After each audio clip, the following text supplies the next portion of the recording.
안녕하세요, 여러분. 수십 년간 수많은 환자분들의 무릎 건강을 책임져 온 의사 박재민입니다. 제가 이 자리에 서서 여러분께 이 말씀을 드리는 이유는 바로 여러분의 소중한 무릎이 더 이상 고통받지 않고 건강하게 오래오래 쓰이기를 바라기 때문입니다. 여러분, 혹시 계단을 오르내릴 때 혹은 그저 평지를 걸을 때조차 무릎에 찌릿하는 통증을 느껴본 적 있으신가요? 많은 분들이 나이가 들면 무릎이 아픈 건 당연하다고 생각하며 체념하시곤 합니다. 관절에 기름칠이 다 빠져서 그래, 나이가 들면 다 아픈 거지 뭐 이런 생각 혹시 하고 계신가요? 제가 진료실에서 가장 많이 듣는 말 중 하나가 바로 선생님, 제가 나이가 들어서 무릎이 아픈 건 어쩔 수 없죠? 라는 말씀입니다. 하지만 저는 그때마다 이렇게 말씀드립니다. 어르신, 무릎 통증은 결코 당연한 노화 현상이 아니, 방치할수록 삶의 질을 심각하게 떨어뜨릴 수 있습니다.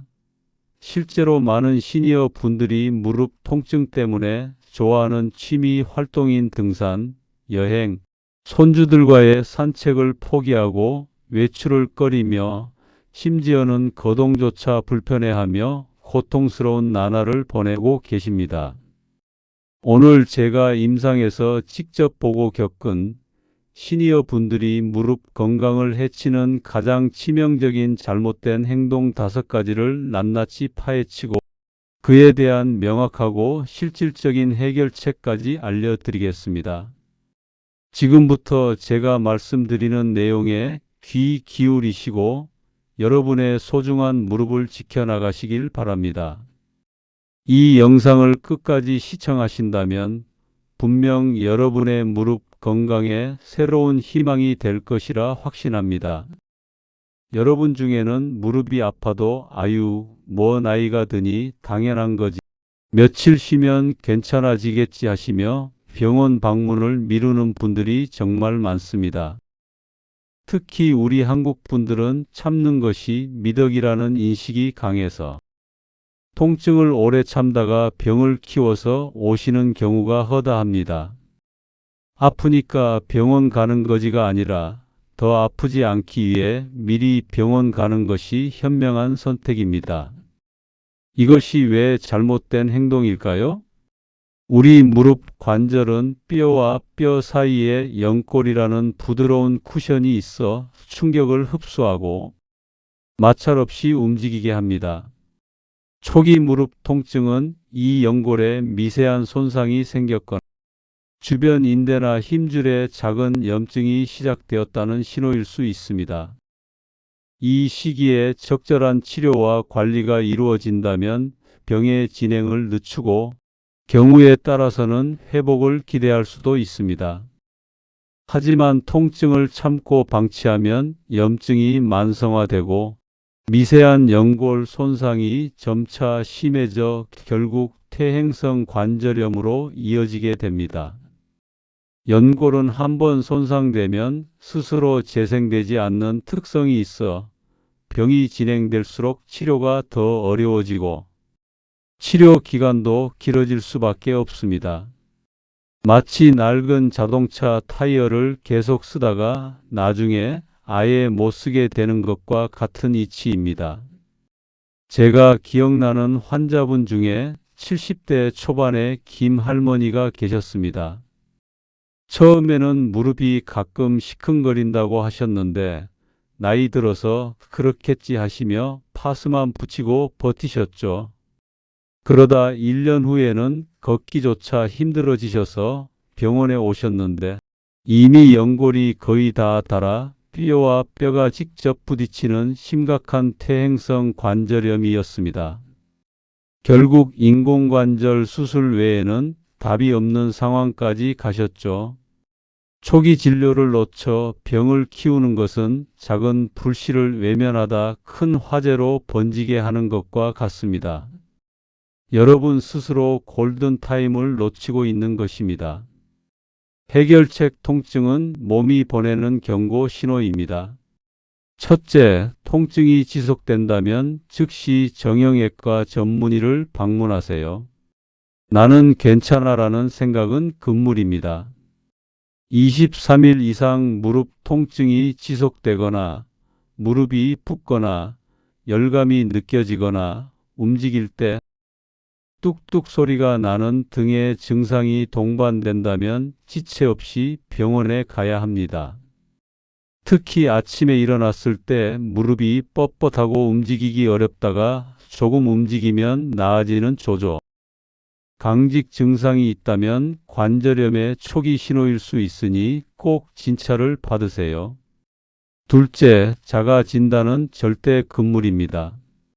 인터넷이나 주변 사람들의 카더라 통신만 듣고 자가 진단을 하거나 검증되지 않은 민간요법에 의존하는 것은 매우 위험합니다.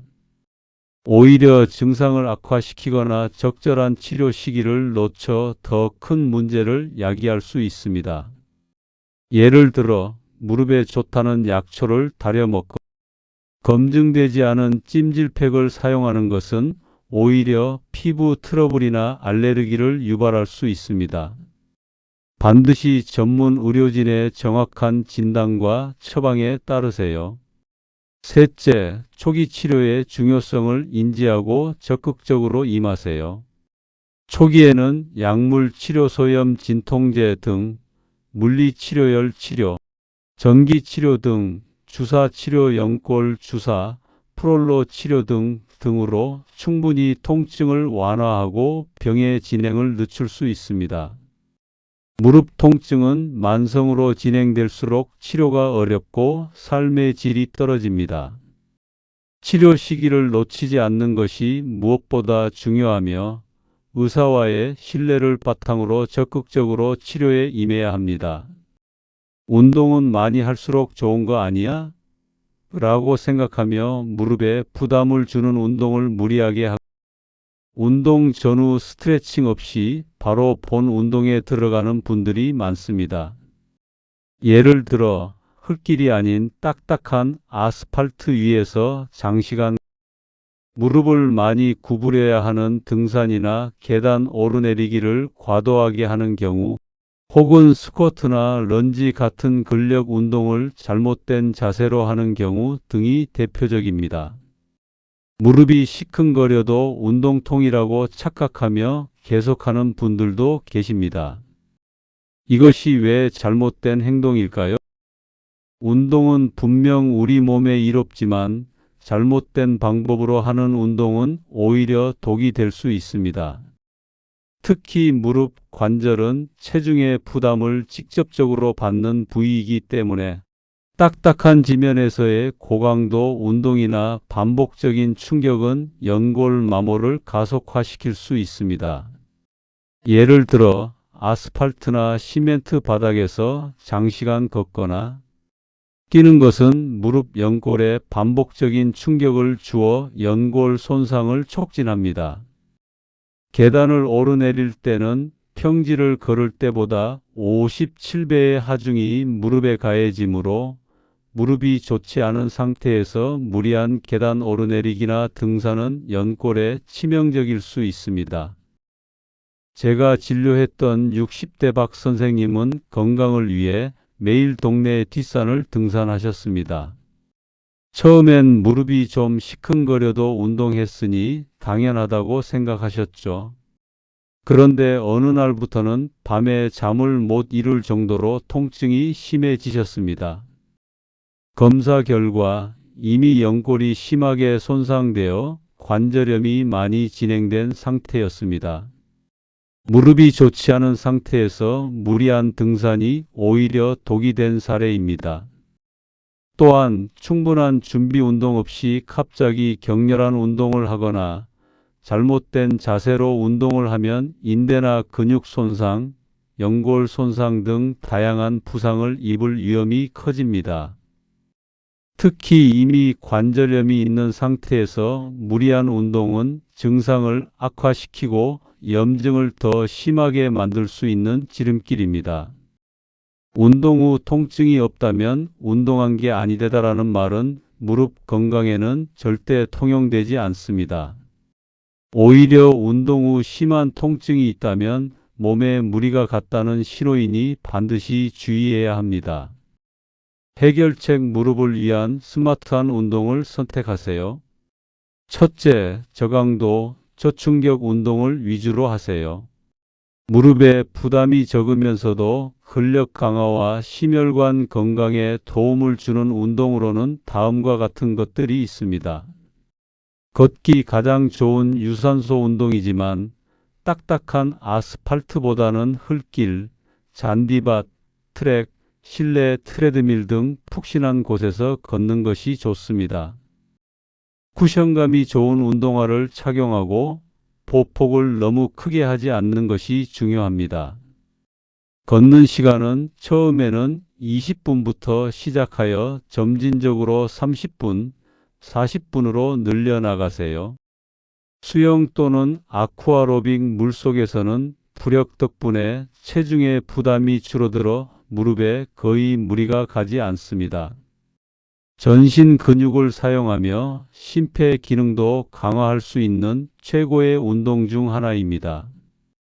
무릎에 통증이 심한 분들도 안전하게 할 수 있습니다. 실내 자전거 앉아서 타기 때문에 무릎에 체중 부하가 적고 허벅지 근육을 효과적으로 강화할 수 있습니다. 안장 높이를 조절하여 무릎이 너무 많이 굽혀지거나 펴지지 않도록 주의하세요.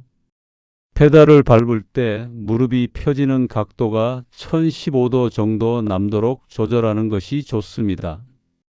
요가 또는 필라테스 유연성과 코어 근육 강화에 좋으며 자세 교정에도 도움이 됩니다. 무릎에 무리가 가지 않는 동작 위주로 구성된 시니어 프로그램을 선택하는 것이 좋습니다. 전문가의 지도를 받는 것이 중요합니다. 둘째, 운동 전후 스트레칭과 준비 운동은 필수입니다. 운동을 시작하기 전에는 최소 510분 정도 가볍게 몸을 풀어주는 준비 운동을 통해 근육과 인대를 부드럽게 만들고 혈액순환을 촉진해야 합니다. 예를 들어 제자리 걷기, 팔다리 흔들기, 가볍게 몸통 돌리기 등이 있습니다. 운동 후에는 뭉친 근육을 충분히 스트레칭하여 피로를 풀고 유연성을 유지해야 합니다. 허벅지 앞뒤 근육, 종아리 근육 등을 1530초씩 늘려주는 스트레칭이 좋습니다. 셋째, 올바른 자세를 유지하고 전문가의 지도를 받으세요. 걷거나 운동할 때 무릎이 안쪽이나 바깥쪽으로 휘지 않도록 일직선을 유지하는 것이 중요합니다. 스쿼트나 런지 등 근력 운동을 할 때는 반드시 전문가 물리치료사, 운동지도사의 지도를 받아 올바른 자세를 배우고 따라해야 합니다. 잘못된 자세는 오히려 독이 됩니다. 거울을 보면서 자세를 확인하거나 가족에게 봐달라고 요청하는 것도 좋은 방법입니다.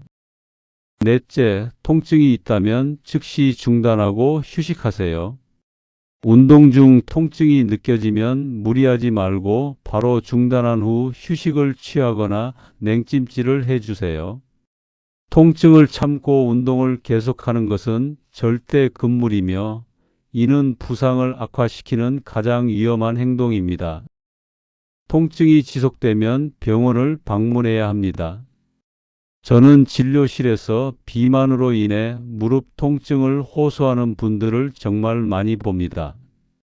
살을 빼야 하는 건 알지만 무릎이 아파서 운동을 못하겠어요 라는 말을 들을 때마다 안타까움을 금치 못합니다. 살을 빼야 무릎이 좋아지는데 무릎이 아파서 살을 못 빼는 악순환에 갇혀 있는 것이죠. 마치 늪에 빠진 것과 같습니다. 이것이 왜 잘못된 행동일까요? 우리 몸의 무릎 관절은 서 있거나 걸을 때 체중의 35배에 달하는 하중을 받습니다. 계단을 오르내리거나 뛸 때는 그 하중이 무려 7배에서 10배까지도 증가합니다. 생각해 보세요. 만약 당신이 10kg의 초과 체중을 가지고 있다면 무릎은 걸을 때마다 3050kg의 추가적인 짐을 짊어지고 있는 것과 같습니다. 계단을 오르내릴 때는 무려 7100kg의 추가 부담이 무릎에 짓누르는 것이죠. 이러한 엄청난 추가 하중은 무릎 연골과 주변 조직에 상상을 초월하는 스트레스를 주어 연골 마모를 가속화시키고 만성 염증을 유발합니다. 결국 퇴행성 관절염의 발병 시기를 훨씬 앞당기고 이미 진행된 관절염의 증상을 더욱 심화시키는 가장 강력한 주범이 됩니다. 비만은 단순히 외모의 문제가 아니라 관절 건강을 갉아먹는 보이지 않는 살인자나 다름없습니다. 또한 비만은 고혈압, 당뇨병 등 다른 만성 질환의 위험도 높여 전반적인 건강을 해칩니다. 제가 진료했던 70대 후반의 이 할아버지께서는 평생을 건강하게 사셨는데 은퇴 후 체중이 15kg나 늘어나면서 무릎 통증이 시작되셨습니다. 처음에는 무릎이 아파서 걷기 힘들다고만 하셨는데 체중 감량의 중요성을 설명해 드리고 식단 조절과 함께 수영을 권해 드렸습니다.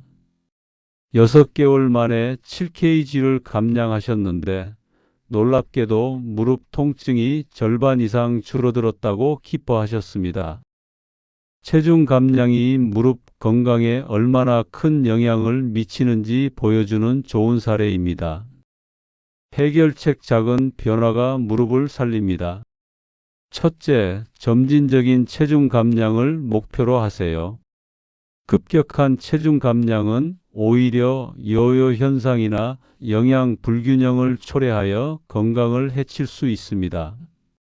전문가 의사, 영양사와 상의하여 자신의 생활 습관과 건강 상태를 고려한 현실적인 체중 감량 목표를 세우고 꾸준히 실천하는 것이 중요합니다. 예를 들어 한 달에 12kg 감량하는 것을 목표로 잡는 것이 좋습니다. 둘째, 식단 조절이 체중 감량의 핵심입니다. 특히 활동량이 상대적으로 적은 시니어에게는 식단 조절이 체중 감량의 핵심이자 가장 효과적인 방법입니다. 탄수화물과 지방 섭취를 줄이세요. 흰 쌀밥, 면, 빵 등 정제된 탄수화물과 튀김, 가공식품, 설탕이 많이 들어간 음료는 최대한 피하세요. 대신 현미밥, 통밀빵 등 통곡물 위주로 섭취하고 건강한 지방 견과류, 아보카도, 올리브유를 적당히 섭취하세요. 단백질과 채소 위주의 식단을 구성하세요. 살코기 닭 가슴살, 소고기 살코기, 생선, 두부, 콩류, 신선한 채소를 충분히 섭취하여 포만감을 높이고 근육 손실을 막으세요. 단백질은 근육 유지에 필수적입니다. 규칙적인 식사를 하고 간식을 줄이세요. 불규칙한 식사는 과식을 유발할 수 있습니다. 세 끼를 규칙적으로 먹고 배고픔을 느낄 때는 과일이나 견과류 같은 건강한 간식을 소량 섭취하세요. 야식은 절대 금물입니다. 셋째, 무릎에 부담이 적은 운동을 병행하세요. 체중 감량과 함께 앞서 말씀드린 수영, 아쿠아로빅, 실내 자전거 등 무릎에 무리가 적은 유산소 운동을 꾸준히 병행하여 체지방을 줄이고 근육량을 늘리며 신진대사를 활성화시키는 것이 좋습니다. 놀랍게도 체중 1kg를 감량하면 무릎에 가해지는 하중이 35kg 줄어드는 효과가 있습니다. 5kg만 감량해도 무릎에 가해지는 부담이 1525kg 줄어들어 통증 완화에 큰 도움이 될 것입니다. 많은 분들이 무릎이 아프면 무릎 자체에만 신경을 씁니다. 통증 부위에 파스를 붙이거나 찜질을 하거나 무릎 보호대를 착용하는 데에만 집중하고 정작 무릎을 지지하고 보호하는 주변 근육을 강화하는 데는 소홀한 경우가 많습니다. 이것이 왜 잘못된 행동일까요? 무릎 관절은 단순히 뼈와 연골로만 이루어진 것이 아닙니다. 대퇴사두근 허벅지 앞 근육, 햄스트링 허벅지 뒤 근육, 비복근 종아리 근육 등 주변 근육들이 튼튼하게 무릎을 감싸고 지지해줘야 안정적으로 움직일 수 있습니다. 이 근육들은 무릎에 가해지는 충격을 흡수하고 관절을 안정화시키는 천연 보호대 역할을 합니다. 이 근육들이 약해지면 무릎 관절에 가해지는 충격이 고스란히 연골과 인대로 전달되어 손상 위험이 커집니다. 마치 지지대가 약한 건물이 지진에 취약한 것과 같습니다. 특히 노년층은 나이가 들수록 근육량이 자연스럽게 감소하는 근감소증이 진행되기 때문에 의식적으로 근육 강화 운동을 해주지 않으면 무릎 건강이 급격히 나빠질 수 있습니다. 무릎 주변 근육이 약해지면 무릎이 흔들리고 불안정해져 쉽게 통증이 발생하고 낙상 위험도 높아집니다. 이 영상이 여러분의 무릎 건강에 작은 불씨라도 지펴주기를 바랍니다. 여러분의 건강한 삶을 위해 항상 노력하겠습니다. 오늘 영상이 도움이 되셨다면 좋아요 눌러주시고요. 앞으로도 시니어 건강에 대한 유익한 정보를 꾸준히 받아보고 싶으시다면 구독과 알림 설정 꼭 부탁드립니다. 궁금한 점이 있으시면 언제든지 댓글로 남겨주세요. 제가 직접 확인하고 답변해 드리도록 노력하겠습니다. 다음 영상에서 또 찾아뵙겠습니다. 여러분의 건강을 기원합니다. 감사합니다.